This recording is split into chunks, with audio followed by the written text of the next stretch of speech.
大家好，我係2C 班李卓蘭。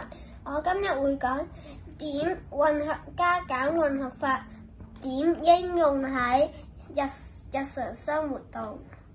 嗱，咁首先我會買呢隻碟啦，同呢隻碟，一隻碟係360，第二隻碟咧378。嗱，睇下呢度啦，呢度寫如購買2隻或以上，可減30蚊。咁我而家做俾你哋睇。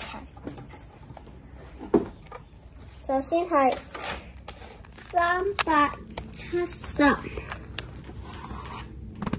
加360再減30，會等於幾？嗱，我哋而家做個式啦。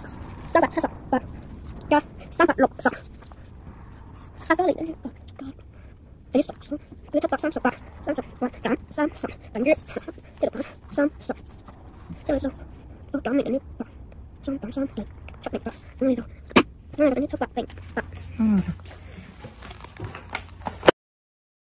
即係買2隻，總共要708蚊。第二個情況就係我喺樓下買咗2個檸檬茶，唔小心倒瀉咗118個毫升。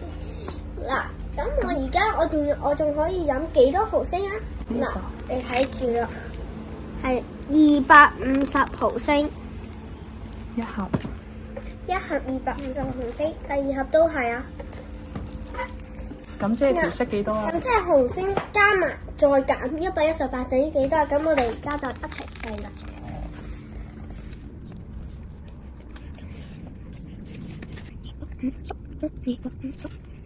再嚟等於10，依家等於500，等於